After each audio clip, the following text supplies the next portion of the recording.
Guilt and what it makes a man do. It makes a man who has been exploiting a certain demographic all his life and now pretend to be their messiah. When a person or a man feels desperate or feels alone, there are two things he does in this modern world. Either he starts gambling, he gambles his life away in casinos, in online gambling, and everywhere there's gambling is being promoted. And through gambling, he gets depressed, he becomes suicidal, he's no longer a man, he comes on the street because he doesn't have any money and doesn't have any control over his life. And he spends all of his money and wastes his life. What other thing desperate men do? Use the industry. They use the industry and pay the industry when you can get free shit, obviously, but they pay the industry and they pay people and women for attention. They pay OnlyFans models and chat rooms and all of that to get that one bit of attention so they can feel whole. They don't have the acumen or the ability to go talk to people in real life and interact with people, so they just find it easy to pay someone to do it, and they spend all their life savings and all of their money on something that's trivial, and you can go to the street and talk to someone. It isn't that hard. And there are men who exploit these desperate men for money and for wealth and become millionaires. That's normal. But there are some pretentious men who, after exploiting men all their life, like from the start they're exploiting these type of men, now act like they're messiahs, act like that person who will save them and who'll save them and who's there to help them get out of this. And the same people who exploited them all their life now want to help them and sell their courses. I'm talking about a certain man, a bald prick, a guy who is being attacked by the Matrix. Let me think about it. Who's that guy? I will argue there's no influencer on the planet besides me who is genuinely benefiting their life. We were taking their money, all of it. If they come and say, well, what kind of, bro, all of it. We fucking milking them dry. Women haven't got a clue how to famoose a dude. They don't have, because they rely on their looks. They don't have any of the intellect. They have no game, nothing. There's some, though. There's nothing. There's some. Nah. You get a man with game and give him a female's body, a female avatar. He will fuck a guy up. I had these guys selling their houses, life savings, loans, all of it to me. Give me it all. So and it's basic shit, right? You'd have a guy. Did you feel bad or no? Fuck no. Give a solitary fuck. Did you tell I don't give a fuck. I will argue there's no influencer on the planet besides me who is genuinely benefiting their life. I was commentating for a cage fighting show in Romania called RXF. I was commentating for it, and one of the sponsors of it is a casino company. And the casino owns these small casinos all around Eastern Europe. There's no live dealer. It's just arcade machine, like slots machines. And I went up to the owner, who's the sponsor, who was on the VIP table, said, excuse me, that I want to talk some business with you, blah, blah, blah. Spoke to him. I said, look, I want to open some casinos. And he said, well, why do I need to open a casino with you? I've already got 400 locations. We're turning over 10 million euro a day. If I want to open a casino, I just take a picture of a location, send it in a WhatsApp group, and 2 months later, it's a casino. I don't need anybody. I was like, okay, I understand, but I want to get involved in this business. So one way or another, we're going to work together. He's like, well, if you can come up with something I'm interested in, let me know, right? So I was going back and forth with him for a year, and I was thinking, how can I get this guy to let me franchise his casinos? And eventually, I came up with the following battle plan, which he agreed to. I came to him and said, look, I'll pay to set up the entire casino with your branding, all my money, so you don't have to put in any money. I'll give you a percentage of turnover, not profits. Even if it's not profitable, doesn't matter to you because you get a percentage of turnover. Oh. And I will open up directly next door to your number one competitor. So I'll go to war for you with my money. Oh, shit. So I'm going to go right next door to your number one competitor with my money. You ain't got no risk for you. Even if it doesn't make any money, you're getting paid off the turnover. And it's just going to take some money from your competitor. I'm taking all the risk on this, right? Wow. And he agreed. He said, okay, let's do it. So when he did that, the casinos started to open. Then I thought, okay, so how do I get these casinos full? So my first casino opened up. We were doing okay. We were making a bit of money. I will argue there's no influencer on the planet besides me who is genuinely benefiting their life. Andrew Tate. The guy who has made all his money from exploiting desperate men through casinos, first through OnlyFans and through models, and then through casinos, is telling everyone that porn is haram and gambling is haram.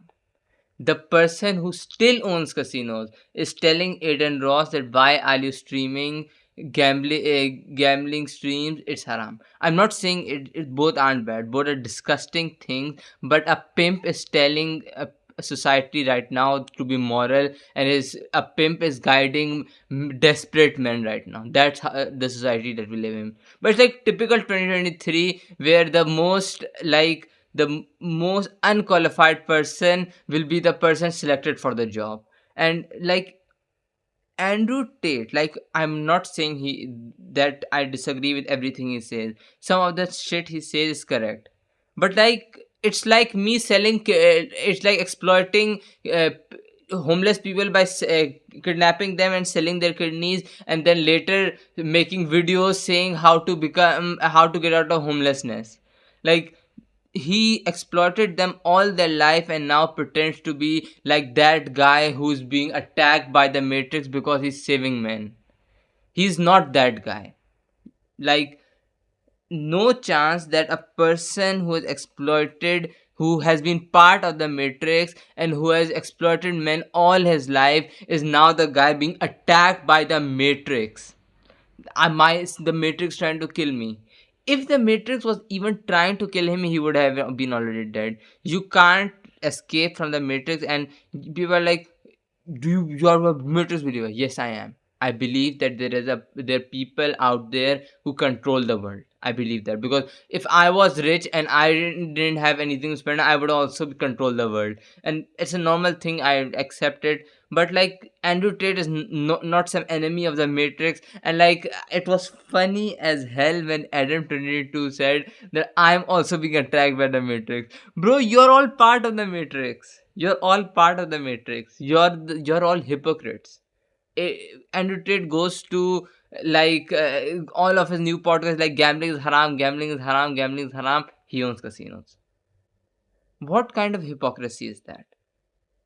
And as per his trafficking cases, he says what the clips were jokes, but like all of his courses, and he even trained people to manipulate women and like push them into that industry. Like, because like many people don't know the exact definition of human trafficking, so I'll read it because I don't want to make any mistakes.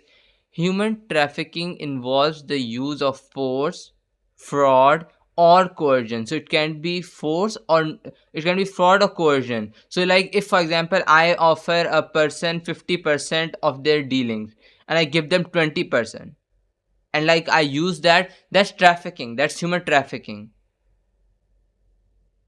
To obtain some type of labor or commercial sex act, every year millions of men, women, and children are trafficked worldwide. Okay, traffickers might use the following methods to lure victim into trafficking situations: violence, manipulation, false promises of well-paying jobs, romantic relationship. And the last point, romantic relationship.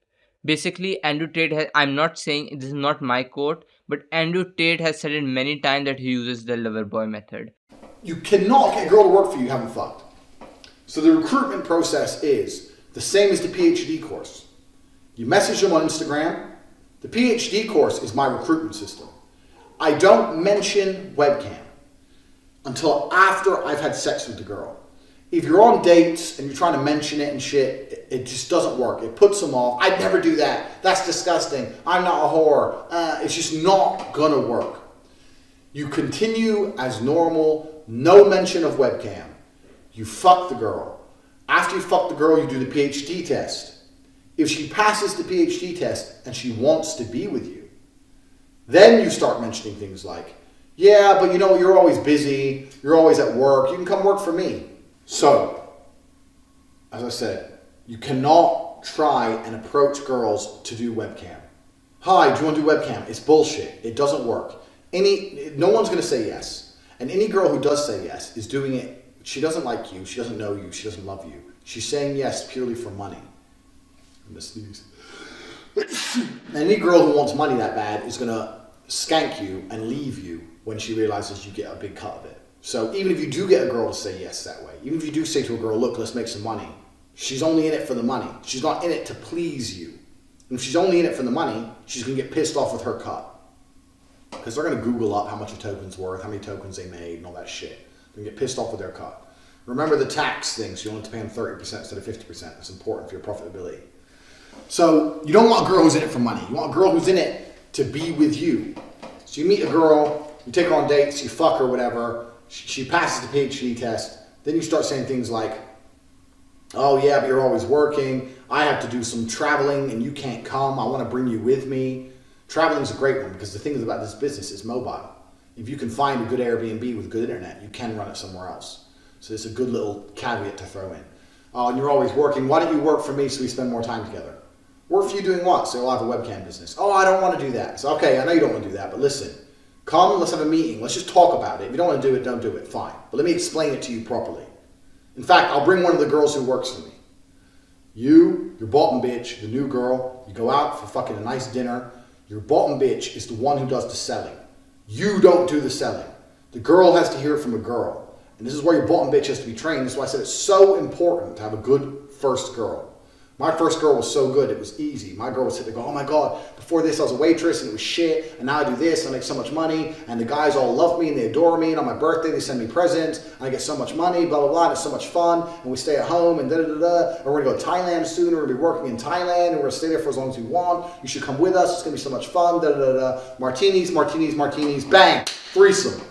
Slam them both, your bottom bitch knows, this girl's like, okay, well I'll try it. Put both girls on camera together the first day so the new girl can sit there and just sit with the other girl and get drunk. Give them a bottle of vodka. Put on the fucking chatterbait, 100 tokens per shot. The guys will send loads of money to get the girls drunk because guys like drunk girls. Girls will sit there, get drunk, have a great time. You say it's your new job now. You haven't go to work ever again. That's how you recruit girls. You do not recruit girls any other way. That's human trafficking, irrespective of the other charges he's been accused of. The reason right now that Andrew Tate is acting like the saint and that person who doesn't hate anyone and who doesn't fight is because lawyers. I've seen so many lawyers, so that I'm basically a lawyer myself. I'm joking, but the thing is that lawyers have advised him to act like, be that nice person, like act nice, so that when the case comes and when they fight the case, the lawyers can show, see, annotate, this person did this disgusting thing and it didn't attack him, this person did this disgusting thing and it didn't attack him, because he's a nice and peace loving person. And it's all the lawyer thing, and it's all like part of being a lawyer and having a lawyering team, that he's building that PRs, that when he goes to the court he can win. Like, I hope I'm wrong, I hope he didn't traffic anyone, I hope he was joking, because like, irrespective of my feelings towards him, if he has actually done it, there are victims. And if the court says that he didn't do it, that means there are no victims. And I would rather prefer a world where a woman hasn't been exploited than a world where a woman has. And at then people are going to say, is pimp illegal, is pimp wrong? In his religion and in mine and most of society right now, like right now 2023, there's so many evils, but most of society agrees that being a pimp is one of the most disgusting and most low life shit you can do, irrespective of it's evil or not, or irrespective of it's illegal or not. And people are going to say, L, he has changed religion, so all his sins are forgiven. 100%, I agree with that, but that doesn't mean that he can defend it. He can't say like, being pimp is a good, but because I have accepted Islam, all my sins are forgiven. He has to say that being a pimp is wrong. He has to say owning casinos is wrong and haram. He has to say that shit. And he saying that shit doesn't justify still owning casinos. He has to sell his share in casinos and also say that gambling is haram. I agree that gambling is haram, but also don't benefit from gambling by owning casinos. Like, you have to do both of those things. And if he has, I apologize, because like if he has sold the gambling things, I apologize, because like I didn't have the information. That information was not given by him. He should have given that information. But overall, I hope that if he is found innocent, because I don't want the victims. And if he isn't, I hope he gets the worst punishment, because it's one of the most disgusting crimes. And what he has built his career on is one of the most disgusting careers. So I hope he didn't do those things. So thank you for watching. I hope you had a great time watching. Sorry I didn't upload for a while, because I was really sick. My stomach was upset. I had exams, and my throat was really upset. Like I still have a little bit irritation, and my stomach is still upset. Like, I can still feel that something is coming up. So I thank you for watching, and goodbye. This is why I think I have a bit of a following on Twitter, because I have a unique resume. Like, there's a whole bunch of guys on Twitter, but not many like world champion kickboxer, pimp, mafia associated criminal.